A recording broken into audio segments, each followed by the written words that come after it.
So, well, I'm interested because the first time I ever saw you, you were on your brother's Power Players show, and I was like, dude, Grant has a brother? That's crazy. But you were doing Chargeback 9/11, yeah. and you didn't really have it. You couldn't. Corporate world wouldn't let you like post stuff, and now you're going and doing media stuff, and you're in Patrick Bet David's interviews, blowing up, and like is that a main focus of what you're doing now?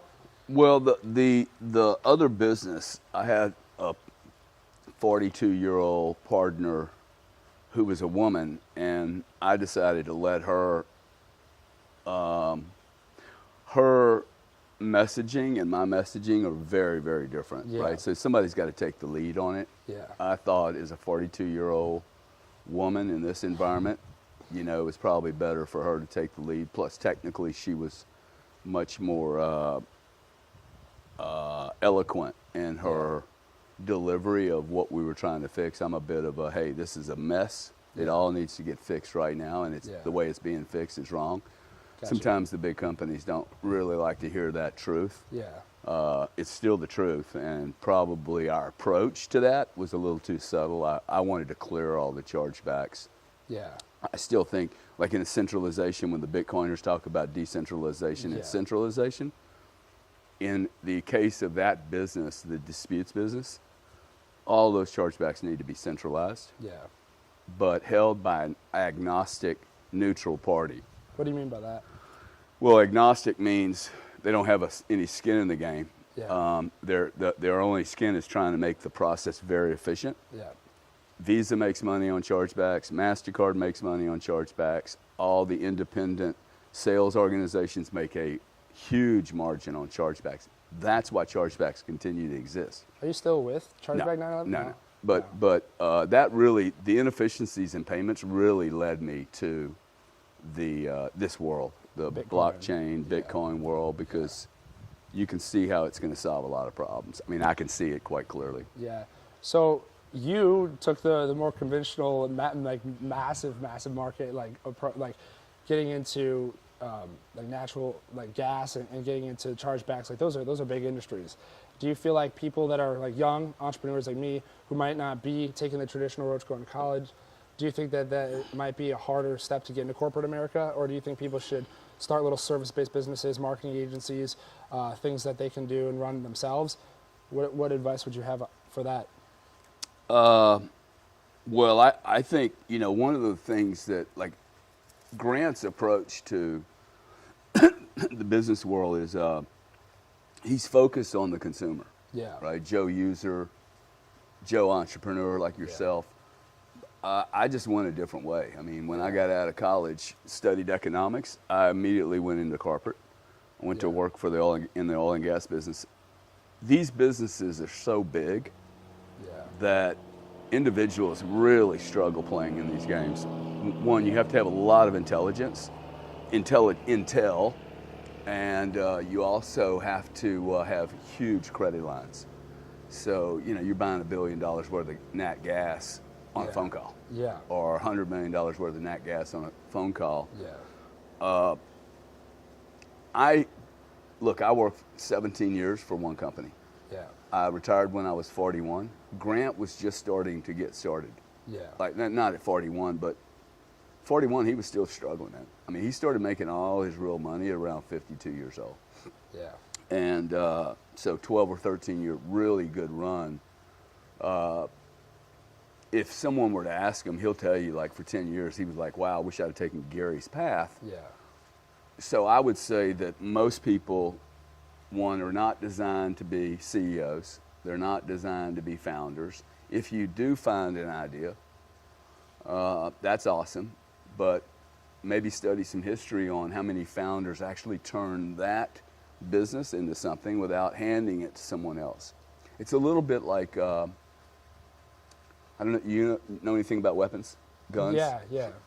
So I use this example, the Barrett M107, I have one. It's an awesome weapon. It's a 50 caliber sniper weapon.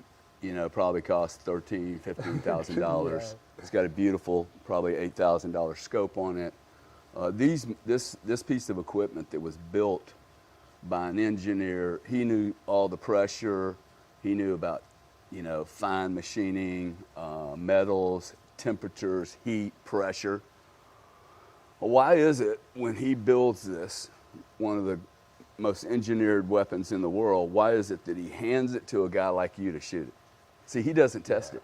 Yeah. Because and my point is, someone that builds something isn't necessarily the guy that uses it and then takes it to the next level, uses it in multitude of ways. Most founders build a product and they stop there. They don't think about how large the marketplace is. For instance, I bought Node 40.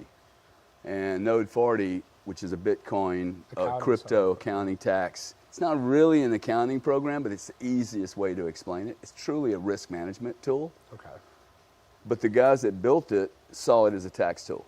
Yeah. And then I started looking at it going, no, this is a risk management tool. Okay, this is a big data play. Yeah. Let's not sell this to consumers. Let's focus on selling this to Fidelity, So to Goldman they can Sachs, use it. so that Yeah. they can take it into their large distribution. These markets are huge, man. Was Node 40 originally a B2C thing, and then you tried Yeah. to make a play to the? It was a B2C because that's what all the other players were doing. So what founder, they typically just go down the path of everybody else. And Yeah. as soon as I saw it, when I knew they were interested in me being an investor, the day I put the money into it, in fact, before that, we started getting away from the consumers. Yeah. How's that going right now with actually going ahead and working with Fidelity? And are you still in the development phase, or? Oh, no, we're live now. I mean, the truth about technology is it's always in the development stage. So I focus more on people and teams. So back to your question about the young guy coming out from high school. Personally, if you're not going to do rockets or biomedicine, I don't have a clue why anyone would go to college. Yeah. Those parents should be looking at, how can I spend the equivalent amount of money or less to place my children into an apprentice program with a guy like me, Yeah. right? Like, imagine how much you could learn. Like, Becca came from an accounting team. In fact, a team that works for me.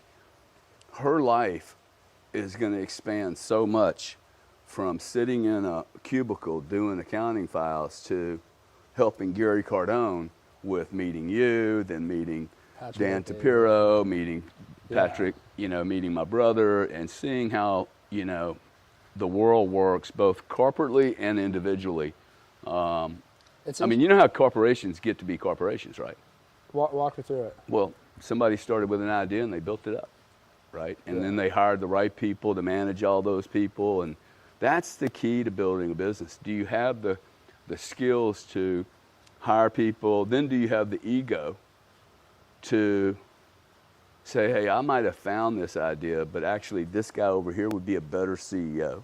Yeah. This is what happened in my old business, is that we didn't want to hire the best CEO, just the hey, whoever the owners are, that should be the CEO. And I don't actually agree with that. I think that you need to, most of the great coaches in football and basketball did not play football and basketball. Yeah.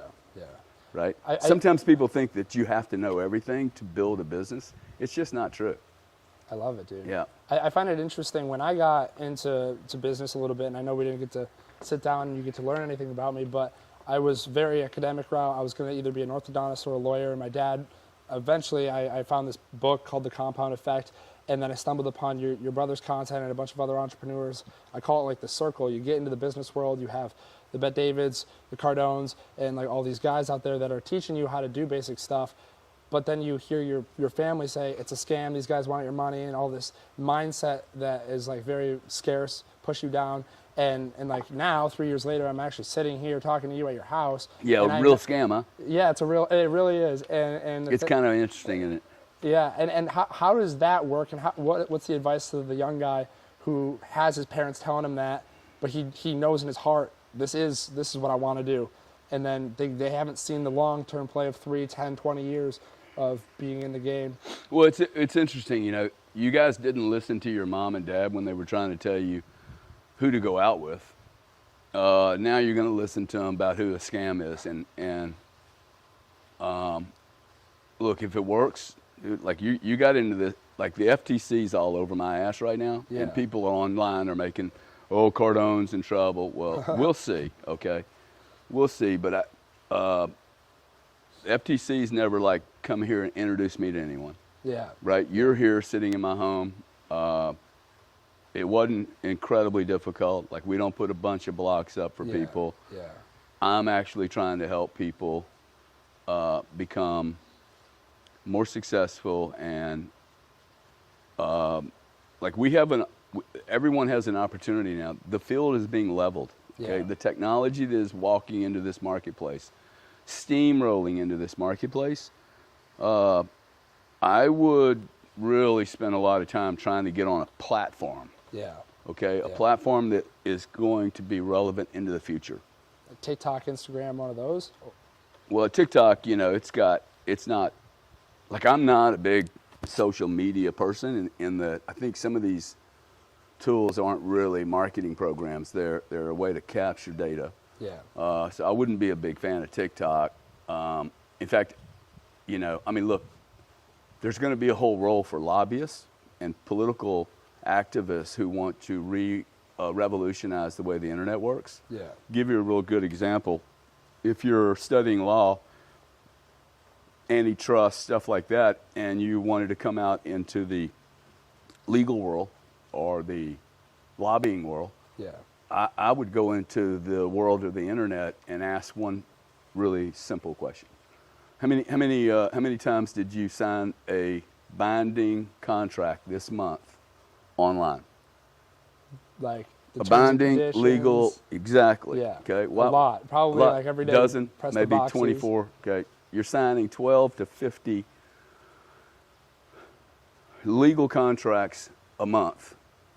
We have children having to hit consent forms. Yeah. Dangerous, okay? FTC, FAA, every bloody regulatory body on the planet. Why are we having children click buttons? A contract they cannot read.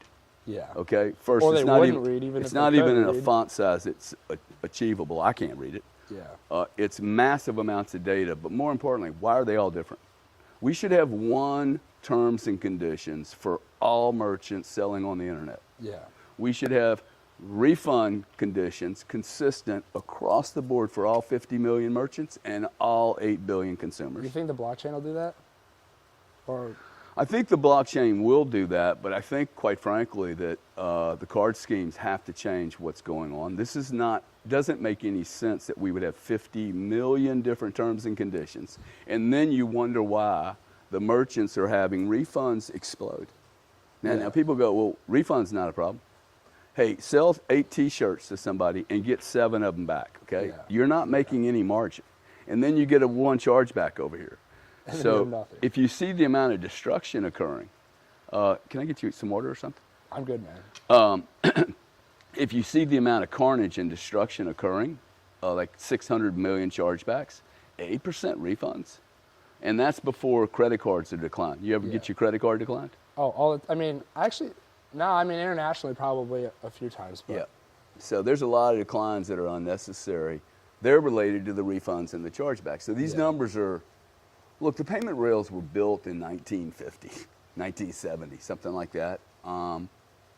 They're not ready for the Ferraris that are flying down the road today. They are, the payment rails are really collapsing. My point was not so much about payment. My point was about the underlying rules and laws that, to me, look really antiquated. Really, really, really antiquated, right? Like, if I buy this bougainvillea or buy that picnic table, the terms and conditions should be pretty much the same. Yeah. In fact, I think they should be identical. Then we have a constant, you move into the nat gas markets, every player has the same contract. It's called an ISDA. It allows you and I to trade with each other, not have to understand whether your credit's sufficient or not. Yeah. And it explains the rules by which we live by. Yeah. So there's no reason why there isn't just one page of terms and conditions. Why does it need to be 37,000 pages long, right? Exactly. Or refund policies are different. It's just, look, the legacy world is dying. It was built on stone and pencils and paper and drawing things. We don't do that anymore. We are a digitizing economy. The entire planet is being digitized. Look what you're doing here. Yeah. You drove up the road and did an interview, and you didn't even have to do that. You Yeah. could have done it via a television link, Yeah. but you wanted to be here, right? Yeah, And that's of course, cool. dude. Oh, of course. Like when I moved here, first question I have is who is here, who are the players, and how can I get connected to them? And I've been here 8 months. Without the internet, I wouldn't even know you live here, dude. Like I was on social media, Instagram, and I saw St. Petersburg, and it was like, there's no way Gary's in town. As it turns out, like you live around here. Yeah. I wouldn't know that without Instagram, and then being able to actually reach out to Becca or talk to Greg, and then next thing you know, I'm here. Like, right. and the other thing, I guess if I had a little bit of advice for young guys, start podcasts. Like without a podcast, being able to connect to anyone is almost impossible. If I asked you for an hour of your time, you might be a nice guy and say sure, but most people are way too busy just to sit there and talk about nothing, or not be able to at least use the content for something valuable. Would you agree? Yeah, I'm not sure about the podcast part. I think that, look, it's hard to, not many people are made for that. Yeah. It just may be your journey, which, you got the looks, you got the speak, you got, you know how to use the equipment, and clearly you must like doing it. I love it, yeah. I wouldn't do it. I mean, it wouldn't be my deal, right? Yeah. So I think people really have to just it's really hard. I don't know very many people that leave college and really know what they are built to do. Yeah. I think the first job is really, really important. And it's either I hate that job. Like my first job was pharmaceutical sales. Interviewed, because I didn't know what to do, right? So I went to work for Roach Labs or somebody. I scored as the highest person to ever score on a pharmaceutical sales test. I lasted 4 days in that job. Really? I could not have imagined at 22 living the rest of my life calling on doctors, waiting on nurses to give me a meeting. I'm like, I did not spend 4 years in college to do this. For me, it wasn't the deal. Yeah. I stopped, I quit, and then it forced me to go look for and find hey, where does Gary fit? Like, where's Gary's life going to fit almost like a sock in the morning, right? What is your definition for that? What have you found when you were 20s, 30s? Dude, I just had to find the right platform. It's a little bit like finding the right basketball team to play for, or the right, if I'm going to go into sports, I'm not going to go work I keep telling my kids this. Don't go into varsity, dude. Yeah. You haven't been playing games your whole life. Yeah. You've been flying on private jets your whole life. Yeah. Go into the second level of that game so that you can get play. Yeah. Who cares if you're on varsity? You need action, right? Yeah. You need to be not sitting on the bench. Now, sitting on the bench sometimes is a good thing because you realize, oh, I'm not ready for this, right? I'm not ready for this level of activity. My daughter just got, she didn't make the varsity team. And I knew 2 years ago she wasn't going to make the varsity team. You just look at the people that are competing with it. They've been practicing since they were 4 years old.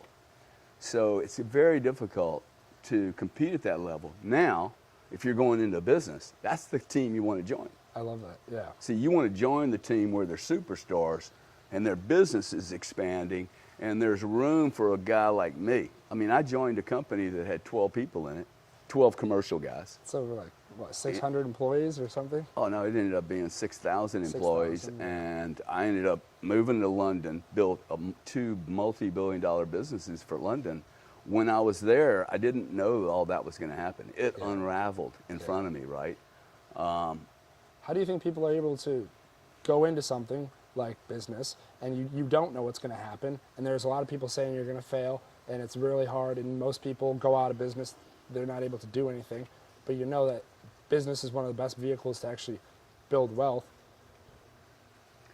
Well, is it? 98% of all businesses go bankrupt and broke. Yeah. Most people, this is a hard journey, man. Building your own business is a very, very lonely experience. If you interview, as you go through the interview process with people that built businesses, ask them about the loneliness. I was going to ask you that. And the aloneness. They're really different emotions. Most people are not designed for this, right? Now, I think you can learn it. Yeah. But I think learning it on the fly with your own money and your own family, it's painful, man. Painful. Most people aren't up for it. And I think having some experience, like I had a lot of years of experience of watching how do you scale? How does my management bring on Talent. people above me that, because I wasn't ready to manage. Yeah. How do they integrate, how do they bonus people? How do you do commissions? How do you provide equity? I mean, I was given a vice president's title once. 14 people were given VP titles the same day. Yeah. Okay, I'm the only guy that walked into the office and said, hey, you can have your title back. Can I have 200 grand more, please? Yeah. Because I looked at, dude, you guys are giving 8, 10, 15 VP titles out? Yeah. You're basically giving titles out in lieu of money. Yeah. I started when I was 17, Yeah. and like you hear it, it's like, oh, it's a lonely journey, but like hearing it and feeling it is like a whole different world. Losing friends, losing family because no one understands what you're doing, no one likes what you're doing. Yeah. What was that like for you? What did that really feel like?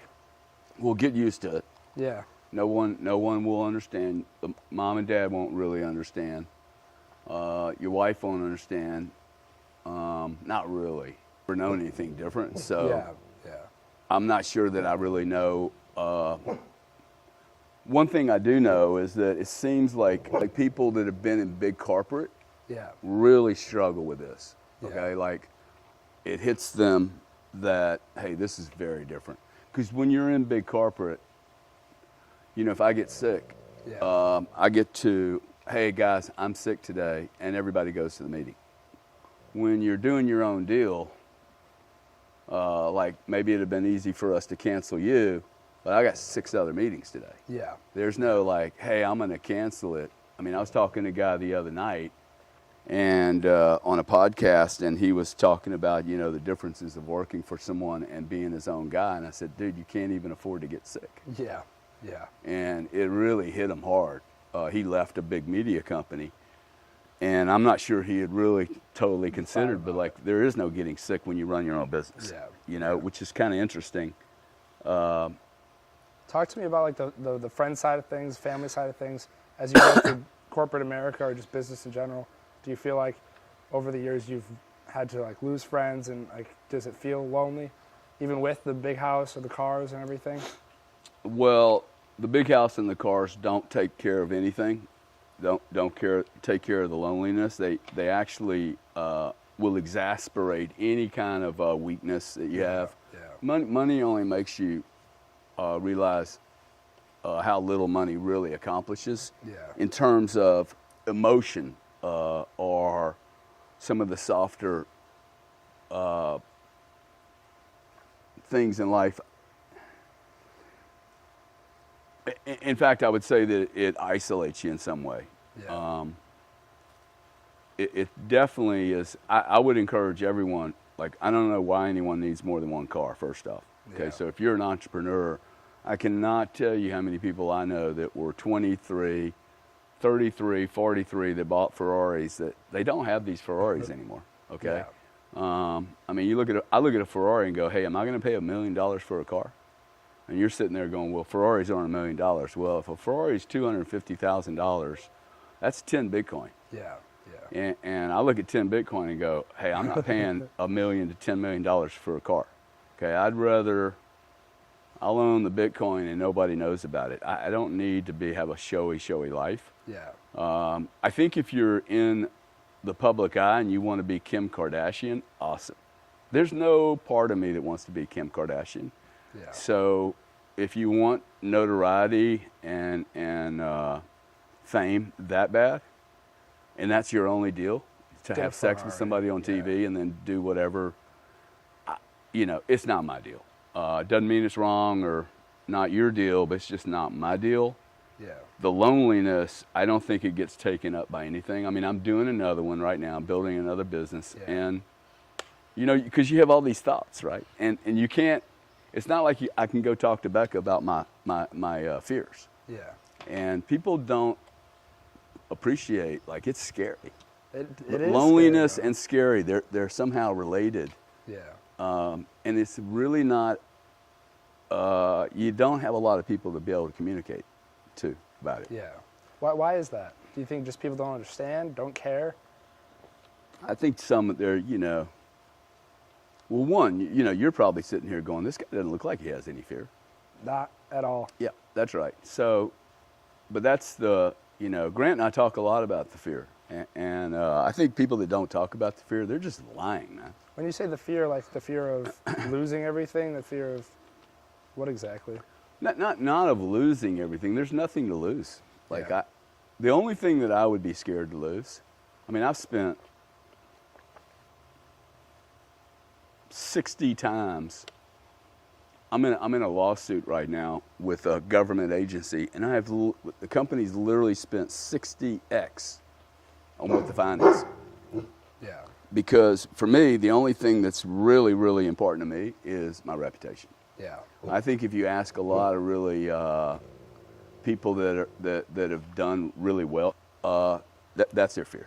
Hey, don't fuck with my reputation. Now, my dad, who died when I was 9-ish, left me one message: don't ever harm your name. You have one name, and no one can take your name from you. They can stick you in prison. They can take your money. They can take your cars, your house. They can even try to take your kids, which has happened to me. But they cannot take the reputation behind your name. So for me, that's like base. And the reputation does, like, there's people that don't like me.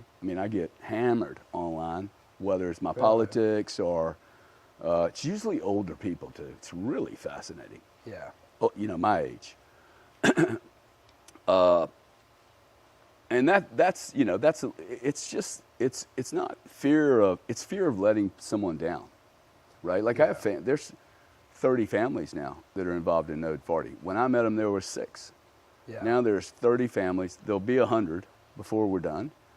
I don't want to let those people down, right? Like, you got founders that their families, people forget about this, right? Like, and you guys that are building businesses, if you're building businesses alone, stay alone.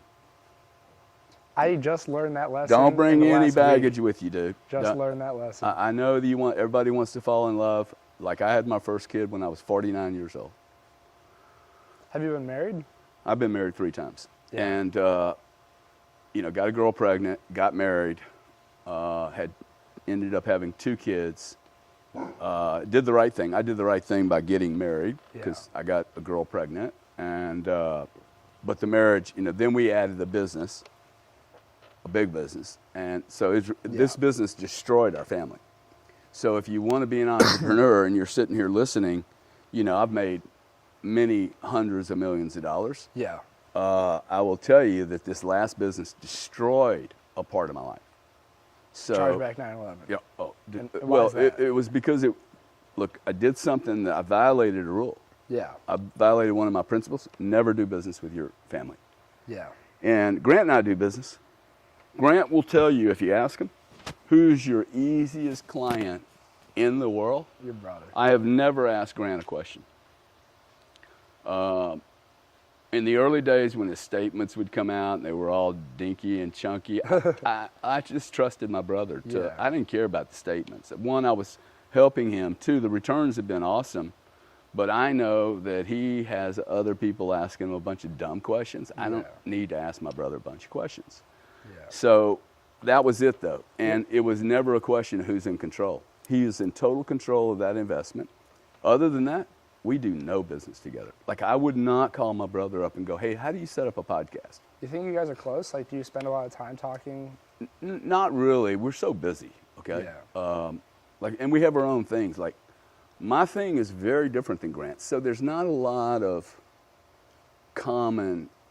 I just reached out to him and said, hey, Grant, you're doing this X thing next year, which is a great show, his 10X show. If you've not been to it, it's well worth going to. Are you talking the Growth Con? Yeah.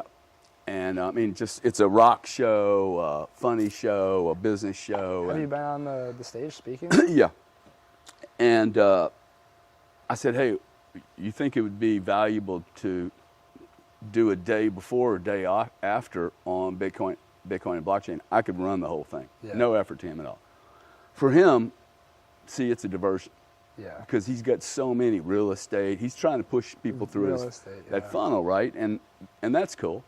But I'm not going to like go pound on him and go, hey, that's the wrong idea. Totally got his answer. Yeah. It's probably easier that his answer was, it doesn't really make sense.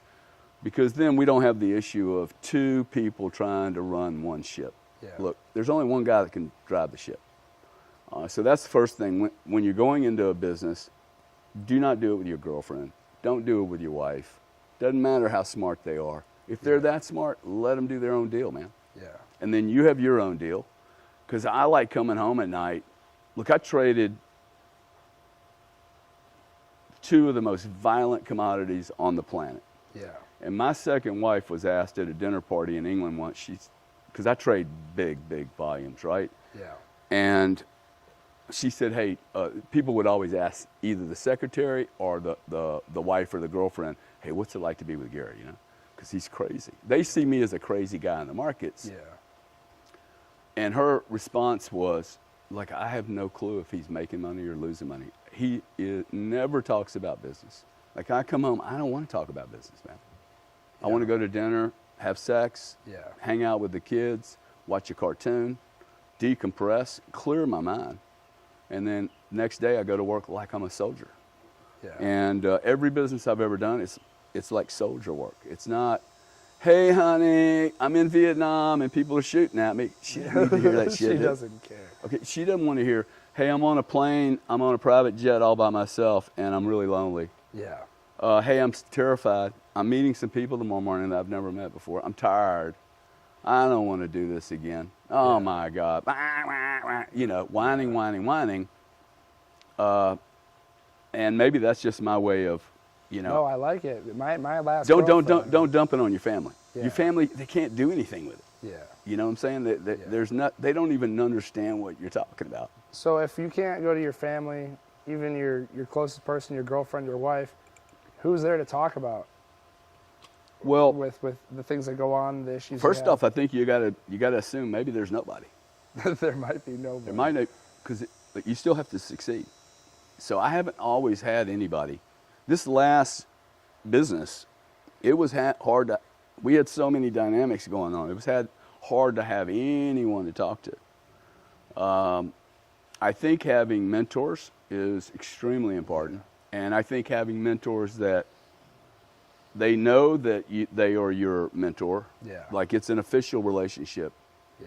That is where you bring these questions, right? That's where you bring your self-doubt, there isn't one of you that doesn't have some level of imposter syndrome. Yeah. There'll be a part of you going, what the hell am I doing sitting here in a $14 million house talking to this cat for? Like that's a message to your mind is like doubt. Well, guess what? When you have that doubt, you show up less than you are, right? If you just show up and go, hey, this guy's she's like, hey, why are you doing this? I said, I love meeting these young guys, dude. Yeah. Like this guy's life could completely change. It already is. Right? So how's that bad deal? You're going to look back one day, you're going to be 50, and somebody's going to knock on your door, and if you're that asshole that says, nah, I ain't got time for you, then like this was a waste of time. Yeah. Right? Yeah. And how else are these people going to get any help? Now, what the entrepreneur needs to stay away from is scammy mentors. Yeah. Dude, there's a lot of them, okay? So how do we find good mentors? Look at their balance sheet, dude. Look at their balance Find people that have actually made a bunch of money and they're not in trouble. And if they do have legal problems, they talk about them. sheet. Yeah. They're not like, shit. There's a lot of people out there that, and what is the mentor doing for you? What business are you in? You can't go pick a Grant Cardone if you're doing, hey, I'm going to become the next payments company next to Visa. Yeah. Like you're going to need a different mentor, right? Get Gary on your team. Pardon? Get Gary on your team if you're. Yeah. Well, I think that like I couldn't help people with what Grant does. Yeah. Like you don't want me. Yeah. I'm not. If you're going in the medical field, I don't know anything about medical. Like medical is so confusing. I wouldn't even look at an investment in medical. So if you're finding a mentor, look at number one, the balance sheet, look how much they made, and then the second thing is see if they're in the same game as you, and if they're not, Well, maybe not the same game, but the same kind of size, institutional. Like, you know, if you're building a franchise, get a mentor that's a franchise builder, and then get a spiritual mentor. Yeah. I really believe in the spiritual component. If you know yourself, if you're going to go into a business, you must look in the mirror and talk to yourself. You must understand who it is that you are with all your frailties, all your problems, all your weaknesses and fears, and you got them, okay? There isn't anyone that doesn't have them. I know we can pretend like we don't have them, and we can dress up like we don't have them, but I still have them. I'm going to probably go to the grave with them. My job is to, as a successful human being, is to not hoodwink you guys and act like it's all easy peasy. Yeah. Right? It's not easy peasy. So it's rewarding. Yeah. I feel like, I went back to it when we were over there. There's that circle of entrepreneurs. You get in the game, and there is that like level of, it's not difficult. Well, it's not easy, but it is difficult. But I don't think people really like show how difficult and lonely this journey is. Because I think that if they did, most people that wanted to start a company wouldn't. Because people see the $10,000 a month or the easy money fast this month or side hustle. They're not ready for your family's leaving, your friends are leaving you, and also you have people now either legally coming after you or you just straight up don't have the knowledge. Like, do you feel like that is a huge thing in the business world, especially with the business influencers or gurus? Yeah, I think, look, there's a lot of people in corporate America that, for instance, I needed to start in corporate America. Yeah. I didn't have the maturity. And I knew I didn't have the maturity, okay? Like, I was just a young, immature 25-year-old. And, you know, I showed up in pajamas one day to the office as a bet, man. Yeah. Like, I just took a wager with a buddy of mine. I walked into an oil and gas building in my pajamas. Now, funny thing is, nobody noticed. Okay. So I was immature. I was passed over a number of times. And the cool thing about me was I actually would look at it and go, I was appropriately passed over. Yeah. He is the better guy to run that. Yeah. I didn't get all grindy and, these guys, you know, this and that. I didn't do that. I've seen a lot of people do that. Hey, I should have gotten that job. Dude, if I should have gotten that job, I would have gotten that job. Yeah. What happened, though, was that I got passed over, and then I started looking around going, hey, how am I going to, I need to man up. I need to mature. And how am I going to move up? I'm 27 now. I'm starting to think. Now I realize 27, 28, hey, I have a gift here. I found a spot in a company called Natural Gas Clearinghouse. And I ain't leaving. I finally found my home. If you can find your home, that gave me basic principles and understanding. Some of them were not right. Some of the basic understandings might have needed to be modulated a little bit. Like this particular company, they didn't like paying for anything. They didn't go into buy the consulting programs or hire that really great guy. They were a little bit on discount model. Yeah. I think that at some point the discount model works until you're ready to go mainstream, and then I got to upgrade. Yeah. The real challenge, I think, is the question that I thought you were asking was, how many corporate people stay in that protective zone? Yeah. This is probably a bigger challenge for them than it is for you.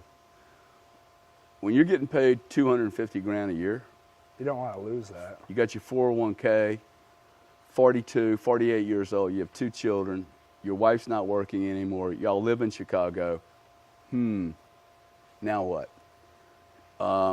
That's the trap, man. Okay, so I just hired a guy that spent 10 years at Ernst & Young. He had 3 job offers at nearly $800,000 a year. Yeah. I hired him for $157,000 and paper, equity. He'll make $10 million plus. Okay. But he had to convince his wife, hey, this is a startup. Yeah. Could fail. We got kids. I looked at the guy and said, look, why do you think 3 companies, monster companies, want to pay you this much money. Yeah. Man, there's a big problem. Good. That company wants to solve its own problem, correct? Yes. Good. Look, if there's 3 companies out there, come work for me. We'll solve all 3 guys' problems. Not just one, which they'll look at their own internal problem. They will not solve an industry problem. I'm solving industry problems. Yeah. They're going to solve their own internal problem. Okay. And they'll have politics with it. So what I said to him was, bro, like you've gotten 20 years of inside baseball. Yeah. Let's go leverage that now. Yeah. Okay, that's the key. If you have that much inside baseball, I look at you and go, whoa, I've never had the inside baseball. I've never been a part of the big 500, right? I mean, we built top 500s, but we were outsiders from the club. So I think the knowing when, one, if you have the mentality to build your own business, when to do that pivot, but also if you don't have that general in you, not everyone does, dude. Like most people do not have the general. So that I wanted to ask that question. A young guy who doesn't even know anything about the world or themselves, how do you know if you have what it takes to actually go ahead and do it? I know that when you're talking to Patrick, it's like that you feel the beast in your gut, and that's like kind of like how I feel. I just know as a person, there's no chance I'll let this business thing fail, but I do know some guys just get into it for the quick money or whatever, and not the corporate side, but more starting your own venture. How do you know if you're ready for, I can start business and I can be here for 20 years, even if you don't, like you're so young, you don't even know anything. How can you have that trust? I don't know. You don't know? I knew that I wasn't ready. Yeah. And I knew that the industry I was in was too big for me to do it by myself. What I did was I found, first off, I do a lot of writing, okay? Journaling? Yeah, a lot. Even to today? Oh, yeah. And anytime like I'm starting something new, I do more writing in the new than I do in once the business is easy peasy. Yeah. Or cookie cutters. I had a problem with, I was 3 years into natural gas clearinghouse, and I looked around after I got passed over a couple times. Okay. I was like, man, how am I going to like move up in this organization? And I wrote down on a piece of paper, I don't know why I did this, but I wrote down, I'm going to run an energy company in Europe. Do not know where it came from. It came out of my arm. Yeah. About 3 months later, You go to London? British Gas bought 20% of our company. I had no clue this deal was in play. And, you know, as soon as I heard it was announced, I was like, I'd like to go to London. And they laughed at me. They said, no, we're not going to send you to London. I ended up going to London because no one else would. And that was my way of being a part of a company, okay, still had bosses, still had corporate governance, had rules, but I was over into a new world where I could build my own thing. And it was literally, this is the Gary show. This is not natural gas clearinghouse. This is all about whether Gary can make it or not. Yeah. And that, I thrive in that space, right? Yeah. It was a great way for me to stay connected, but to learn, hey, I can build my own business. I can build a brand too. I can build a brand where people, the company at the end of the day started getting concerned because they're like, hey, this sounds like the Gary Cardone industry. It doesn't sound like natural gas clearinghouse. Yeah. Everyone identified that business in Europe because, well, that's Gary Cardone's operation. Yeah. Once I got there, that level, and I was like, okay, I can now do this. Well, I was 41 years old. And it took me to 41 to go, well, probably 38. Hey, I actually am a brilliant commercial human being, and I know how to hire a lot of people and have them run. And I delegate well. Yeah. Now, why? Because I've been a soldier for 20 years. See, to me, the worst leader on the planet is someone that has never been led. Yeah. The worst general on the planet is a guy that's never been a soldier. I just don't have any respect for them. These CEOs that get dropped into these companies because they came out of McKinsey or something, it's like, dude, awesome. Okay, you've read every study, but like, do you know how to build a team that starts, you know, from nothing? And there's a time when after 3, 4, 5 years, I actually should bring in a McKinsey guy. Yeah. I should. Yeah, yeah. See, then you bring in a McKinsey guy and you allow me, you push me up and go, hey, go do this again. Yeah. Because I have figured out that my real skill is in the early stages of a business. First 3 or 4 years, pack it up, get it wrapped up, ready to go. Where do we go penetrate? What piece of industry do we penetrate? These guys raising a bunch of money, $100 million, they think they can penetrate everything. I'm like, really?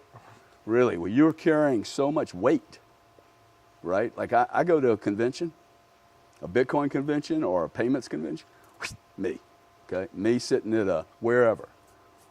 I look at my competitors, wow, you got 40 salespeople there. It terrifies other people. I'm looking at 40 salespeople. Dude, they are burning money, okay? These people are going to bed at 6:30 at night at the convention. They get a bottle of wine from the refrigerator.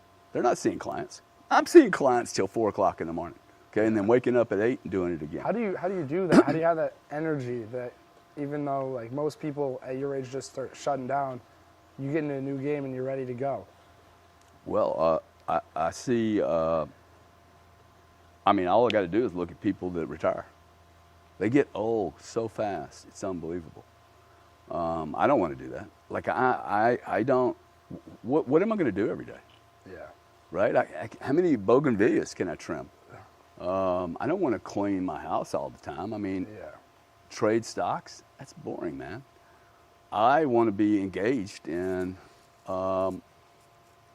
the world. I mean, it's literally changing under our feet. That you can feel the sand moving, can't you? Yeah. And so why wouldn't I want to be a part of that? In particular, I'm really good in highly disruptive environments. Yeah. That's the other thing that I have. I'm probably much better than my brother is in chaos.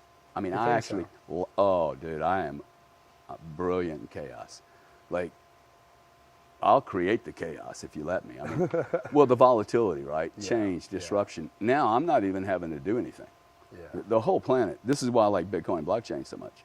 The whole planet is being disrupted by the old analog age. Just, they're literally, it's 2 trains, man. This old legacy train, though, it cannot possibly get off the tracks. It's just too big. It has too much inertia. And it is flying in the face of digitization, which I think is transparency. Yeah. And transparency, this old club structure does not like transparency. Yeah. Okay, it likes opaqueness. Yeah. By opaqueness, I mean like people make money in ways that you don't really understand. Shady, yeah. Well, shady. I don't know that shady, but it's not transparent, right? Like I don't like Facebook. I don't like Facebook because I think that it's a lie and that nothing is free. Freedom is not free. I was never a part of Twitter until Elon charged. Yeah. I'm like, I'll pay. I hate going to free places. You ever been to a bar where all the drinks are free? Nah. You're going to all end up in jail, dude. It's a train wreck, right? I don't like going to Walmart, right? Because like it's just, it attracts the discounted the person that's more worried about a penny than they are about value. Yeah. I I like value. I think too many people get stuck on the cost of something versus the value of something. Yeah. People that, you know, I actually published, my first book that I published was around association because, I mean, when I got into business, I learned that there's the middle class mindset of people, and then there's people that are in business that want to like change, grow, and do stuff. How do you get around players that are actually thinking bigger with their mind and trying to do something? Even if you live in a small town like, you know, Lake Charles, Louisiana or something, how do you get out of that to St. Pete or wherever in the world where there's actually people that are doing stuff with their lives? Well, the first thing that I think people should do is whatever town you grew up in, leave it as soon as possible. Yeah. I don't care if it's Houston, Texas, or New York. I would leave it and get away from your comfort zone. It builds a level of confidence. Look, you know this Twitter Spaces thing? Yeah. One afternoon, I'm just watching. I watched it for 3 months. I'm like, and I learned. I mean, I literally would go in these rooms and listen. Yeah. and people are like, hey, do you want to talk? Nope, I just want to listen. I'm surveying what's happening. I am a good surveyor.